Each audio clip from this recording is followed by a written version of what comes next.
Bonjour à tous, nous venons d'assister à l'effondrement général du système politique français, avec un Premier ministre Bayrou qui racle le fond, avec des pseudo-oppositions qui sont dans la tourmente, qui loupent la mobilisation populaire. Et il y a des raisons pour cela. C'est que sans souveraineté, le système politique français devient fou, il tourne en rond, il tourne dans le vide. Il ne s'occupe plus des vrais problèmes des Français. Il se regarde le nombril, et les Français s'en détournent. Alors c'est le moment où ce système est très affaibli que nous devons agir plus que jamais. Agir sur le fond, agir énergiquement, agir concrètement, beaucoup travailler, parler du fond des problèmes et trouver les solutions. Et ça passe évidemment par la récupération de notre souveraineté nationale. Tout ça est d'une grande cohérence, ça s'appelle une rupture totale. C'est au moment où ce système politique français est dans sa généralité très affaiblie qu'il faut agir le plus. C'est ce que font, c'est ce que proposent de faire les Patriotes, le plus grand mouvement souverainiste et de résistance de France. Et notez d'ailleurs notre grande manif nationale pour la paix, parce que cette affaire est loin d'être terminée, on y reviendra. Elle est un peu occultée par l'actualité en ce moment, mais c'est samedi 26 avril. Rendez-vous à Paris, dès 14h, place du Palais Royal pour un cortège qui partira à 15h précisément. On en reparlera. Notez déjà la manif nationale Union Sacrée pour la Paix, samedi 26 avril, après-midi, place du Palais Royal à Paris. Organisez-vous.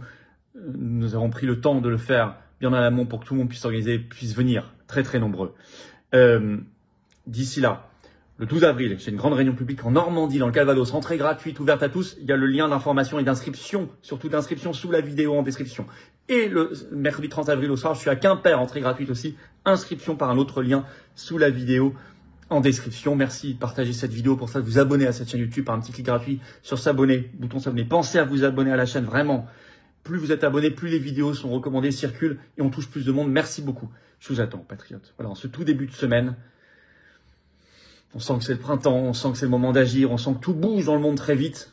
Il faut saisir les opportunités. Si vous avez le plus grand mouvement de résistance souverainiste de France qui agit, on était encore ce week-end, notamment ce dimanche, dans les mobilisations, les actions anti des feux, concrètement avec les Français, rejoignez-nous. Venez défendre des belles valeurs, venez défendre votre cause, votre pays, notre humanité, vos enfants, vos petits-enfants. Nous sommes un mouvement indépendant, totalement, qui n'a pas un centime de subvention publique. Pouvez-vous nous rejoindre maintenant et je vous incite à le faire. Surtout si vous nous suivez, vous nous aimez, vous partagez, mais vous n'êtes pas encore adhérent ou donateur, c'est peut-être le moment d'agir concrètement. Vous pouvez adhérer ou réadhérer aux Patriotes dès maintenant par le premier lien sous la vidéo en description ou faire un don au mouvement par le deuxième lien sous la vidéo en description. Ça permettra de financer nos actions aussi. Je rappelle, pas de subvention publique. Les Patriotes sont indépendants, anti-oligarchiques à 100%. Les liens pour adhérer, réadhérer ou faire un don au mouvement sont également sur notre site, bien sûr, les-patriotes.fr. Et tout ça fait baisser vos impôts, puisque c'est défiscalisé aux 2/3 de vos impôts. Ça fait baisser massivement et concrètement votre impôt. Profitez-en. Voilà, au passage. Énorme bienvenue en tout cas aux nouveaux adhérents patriotes. Il y en a beaucoup qui vont arriver en ce début de semaine. Et bravo aux réadhérents, aux donateurs.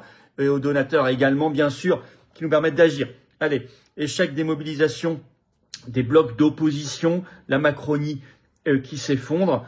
On est vraiment dans un effondrement général. On va commencer par ces blocs d'opposition, le RN, qui suite à la condamnation de Marine Le Pen et de 26 eurodéputés ou assistants ou membres du parti dans l'affaire des assistants parlementaires au Parlement européen, voulait mobiliser ce 6 avril, place Vauban, que je connais bien. Nous avons souvent fait des manifestations pour les libertés, pour la paix, pour le Frexit, pour les suspendus là-bas.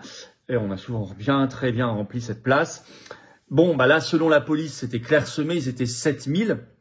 Alors qu'ils avaient mis beaucoup d'argent pour financer, ce que nous, on ne peut pas faire, hein, des bus qui venaient de toute la France pour faire venir des gens. Donc c'est objectivement un échec. Et alors on le voyait un peu sur le manque d'ambiance, sur leur mine.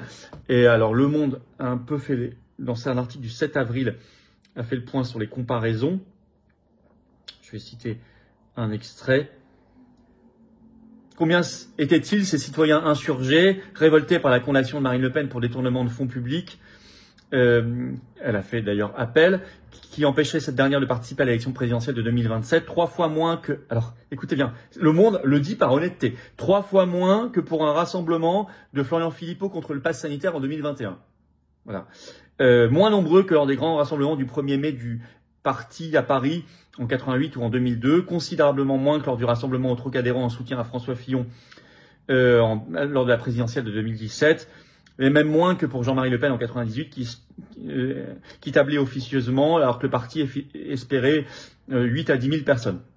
La foule est compacte dans les premiers rangs, alimentée en drapeaux tricolores, afin de fournir aux télévisions un rendu séduisant, mais très dispersé derrière les caméras, situées au milieu de la place. Alors, le parti a mis en cause le soleil, qui fait que les gens auraient préféré faire autre chose, mais ça, au contraire, moi qui connais bien les manifestations, quand il fait beau, on a plus de monde normalement, parce que c'est la pluie qui fait fuir les gens. Également, a mis en avant un électorat qui n'est pas parisien, oui, mais ils avaient organisé des bus. L'organisation trop rapide en quelques jours, parfois on fait la même chose et ça n'empêche pas d'avoir du monde. Donc tout ça, ce sont des faux prétextes. La réalité, c'est que vous savez, beaucoup l'avaient écrit, y compris parmi leurs propres électeurs ou anciens électeurs, le RN ne s'est pas mobilisé et n'a pas appelé à se mobiliser à l'époque contre le pass sanitaire, contre le pass vaccinal, pour les suspendus, pour les libertés, pour la paix, etc. Et même pour les ZFE, contre les ZFE ce jour-là, alors que c'était de longue date la journée d'action nationale contre les ZFE, ce 6 avril, bien les gens lui ont un peu rendu la monnaie de sa pièce en se mobilisant pas. C'est ça qui se passe. Et donc on voit quand même un sérieux effritement de cette pseudo-opposition qui ne vote pas les motions de censure, qui refuse la destitution de Macron, qui a fait passer Richard Ferrand pour 9 ans président du Conseil constitutionnel, etc., etc. Mais de l'autre côté, place de la République, il y avait NFP, enfin une partie du nouveau Front populaire, surtout les Verts et LFI en fait. Alors eux, on dit qu'ils étaient 15 000, la police dit 5 000, selon la dépêche AFP du 7 avril, donc encore moins que le RN. Et puis ils étaient très divisés, ils se chamaillent entre eux. Article de Ouest France de ce 6 avril, Marine Tondelier, la patronne des Verts, qui n'est pas contente, je cite, elle a également fait part de son incompréhension concernant l'absence du PS et du PCF. Ils ont le droit de ne pas être là, mais je ne comprends pas complètement, a-t-elle déclaré, évoquant des arguments bizarres, une sorte de contorsion pour justifier de ne pas être là. D'un seul homme, d'une seule femme, on doit être là, pourtant, comme à chaque fois que la République est attaquée, a-t-elle ajouté. Donc ça se chamaille, il n'y avait pas grand monde. Le Parisien note ce 6 avril, je cite, que la gauche est désunie et qu'elle peine à mobiliser contre l'extrême droite. Bon, donc on est vraiment dans des... et le Parisien écrit d'ailleurs, concernant le rassemblement du RN, toujours ce 6 avril, que c'était un rassemblement timide. Mais la Macronie ne va pas mieux. Alors il y avait un meeting prévu depuis pas mal de temps à Saint-Denis de Gabriel Attal, un peu pour lancer, semble-t-il, sa candidature pour 2027 à la Cité du Cinéma. Et le Parisien écrit ce 6 avril, à Saint-Denis, les premiers pas contrariés de Gabriel Attal dans la course de fond, comme il dit lui-même, à la présidentielle, car venait de sortir le 5 avril au soir une intention de vote pour la présidentielle de l'Institut de sondage Elab pour BFM, qui donne à Gabriel Attal, dans les différentes hypothèses, 5 points de moins que son concurrent Édouard Philippe. Et en plus, Macron, au moment même de ce meeting, s'est rappelé au bon souvenir de tout ce petit monde en faisant un tweet surprise sur son réseau social X ce 6 avril. Je vais vous le citer. Macron écrit « Il y a 9 ans, à Amiens, nous étions quelques-unes et quelques-uns avec des idées fortes et des convictions ancrées, loin de tout appareil politique, bientôt rejoints par des milliers puis des millions. Ce mouvement a permis de faire tant de progrès pour la France et l'Europe. » Il parlait du lancement d'En Marche. « J'ai une reconnaissance infinie pour toutes celles et tous ceux. » Alors, cette déformation de la langue française, alors, tous celles et tous ceux, quelques-unes et quelques-uns, qu'est-ce que c'est fatigant, qui ont œuvré dans ces heures et tout au long de ce chemin jusqu'au rassemblement du jour, écrit Macron, et un espoir tout aussi grand pour notre avenir et ce qui nous reste à accomplir. Il y a 9 ans, rien n'était écrit. Tant et encore à écrire ensemble, merci. Tant et encore à écrire ensemble, mais non, pour vous c'est fini.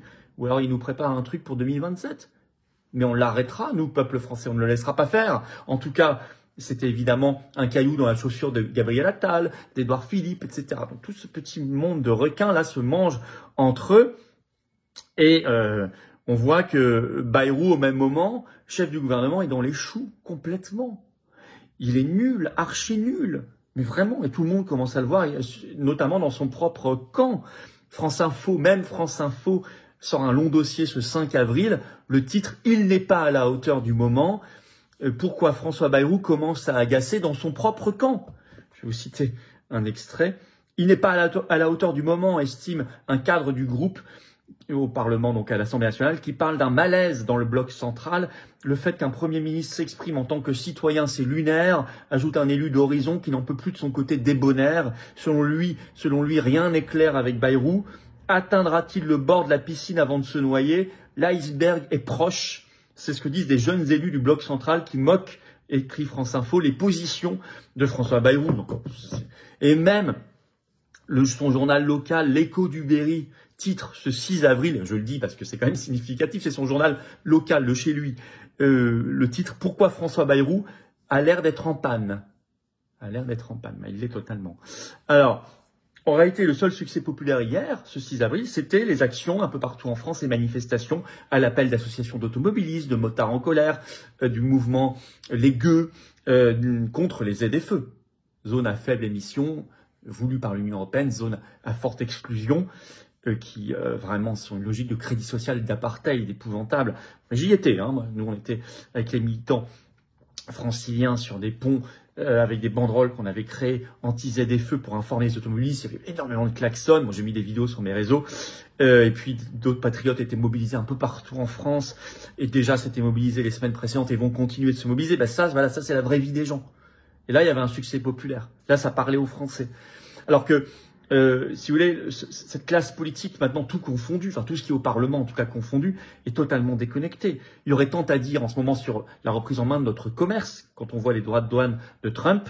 C'est une rupture historique avec la mondialisation. Mais la France n'est pas souveraine, elle ne contrôle pas sa politique commerciale qu'elle a mis dans les mains de l'Union européenne. Il y aurait des choses à dire là. Parce que derrière le commerce, il y a l'agriculture, il y a le modèle agricole, il y a le modèle alimentaire, il y a le modèle industriel, il y a la réindustrialisation, il y a la question du Mercosur, il y a la question par ailleurs de notre énergie, la question au-delà des ZFE, des DPE, contre le logement, il y a la question de l'Ukraine et de la paix, très importante. On fait une manif nationale pour la paix samedi 26 avril à Paris, rendez-vous dès 14h, place du Palais Royal, le cortège partira à 15h, samedi 26 avril, notez-le bien, organisez-vous au covoiturage, ça va être national et massif. Il y a la question de l'insécurité, des agressions permanentes, la question de l'école, la question de l'hôpital, la question des déserts médicaux, enfin je sais pas, il y a beaucoup de choses. Et non, la classe politicienne joue à la course des petits chevaux. En plus, n'a rien à dire, ce qui est logique dans un pays qui n'a plus de souveraineté. Faites bien la connexion entre les sujets. Un pays qui n'a plus sa souveraineté nationale, qui ne décide plus de rien, ni ses frontières migratoires, économiques, ni sa monnaie, ni son commerce, ni sa diplomatie, ni rien, ne peut pas parler d'autre chose que des petites affaires politiciennes. Ça tourne dans le vide. Ça tourne en rond et ça tourne dans le vide. Ce qui est très intéressant, c'est que cette classe politicienne, on l'a vu de manière éclatante ce dimanche 6 avril, est complètement affaiblie. C'est donc le moment, nous, d'être très présents. Ce qu'on a fait avec les ZFE, ce qu'on fait en permanence aux patriotes, un grand ménage est possible. Parce qu'il n'y a rien de solide en face. Tout est faible, tout est affaibli. Donc c'est le moment où il faut être très présent, être beaucoup sur le terrain, être sur les sujets vrais qui parlent à la France et au peuple français, j'en ai cité tout un paquet, et dire la vérité. On ne peut rien faire si on ne fait pas le Frexit. On ne peut rien faire si on ne sort pas de ces structures de la mondialisation, du mondialisme. Il faut reprendre en main notre destin pour la réindustrialisation, l'agriculture, la santé, les libertés, contre l'euro numérique. Il y a toujours une pétition nationale à signer contre l'euro numérique et pour la liberté de l'argent liquide sous la vidéo en description, pour l'école, la paix, contre la corruption. Il y a beaucoup à faire. C'est le moment. Là, je trouve qu'il y a une opportunité extraordinaire. Merci de partager cette vidéo. Pour ça, de vous abonner à cette chaîne YouTube par un petit clic gratuit sur s'abonner. Pensez-y, si vous n'êtes pas abonné ou si vous avez été désabonné, pensez à ce petit clic gratuit tellement efficace pour que les vidéos circulent mieux par l'algorithme. Je vous en remercie. 12 avril, je suis en grande réunion publique en Normandie, le samedi 12 avril, l'après-midi, entrée gratuite, inscription dès maintenant, c'est ouvert à tous sous la vidéo en description. Je vous attends, patriotes. Voilà, c'est le moment, je vous ai dit, de venir, c'est le moment d'adhérer ou nous aider par un don au mouvement, parce que nous n'avons pas un centime de subvention publique ni d'aide des banques. Or, on fait, ça coûte cher, on lâchera pas. Si nous ne faisons pas, personne ne fait à notre place. Je l'ai encore constaté hier avec les actions anti-ZFE. Il y avait plein d'actions associatives, et bravo à eux, et citoyennes, mais dans les mouvements politiques, à part les patriotes, ça n'a pas beaucoup bougé. Hein. Mais heureusement, vous êtes là, nous sommes là, et on lâchera pas le morceau. C'est le moment de venir. C'est le moment de venir. Que vous soyez en métropole, outre-mer, à l'étranger, quelle que soit votre génération, votre passé politique, syndical, je m'en fiche. Vous êtes les bienvenus si vous avez la France au cœur et que vous avez envie qu'on s'en sorte. Vous êtes les bienvenus maintenant. J'ai besoin de vous. Vraiment. Nous sommes un mouvement indépendant. On doit être On doit faire corps, on doit être tous ensemble. Vous pouvez adhérer ou réadhérer aux Patriotes dès maintenant par le premier lien sous la vidéo en description. Ce lien est également en commentaire épinglé, une petite fiche sur l'écran maintenant. Et dans quelques secondes, un lien sur l'écran. Vous choisissez faire un don au mouvement. C'est le deuxième lien sous la vidéo en description pour le faire. Et les liens sont sur les-patriotes.fr sinon pour le faire. Et tout ça, c'est défiscalisé aux 2/3 de vos impôts. Vous mettez 100 €, ça enlève 67 € de vos impôts. Vous imaginez? Ça fait baisser. Ça fait baisser de 67 €. Vous mettez 3000, ça enlève 2000. Vous mettez 30, ça enlève 20. Vous mettez 50, ça enlève 33. Vous avez compris. Énorme bravo aux donateurs, aux réadhérents, bienvenue, aux nouveaux adhérents, patriotes, et vive la France.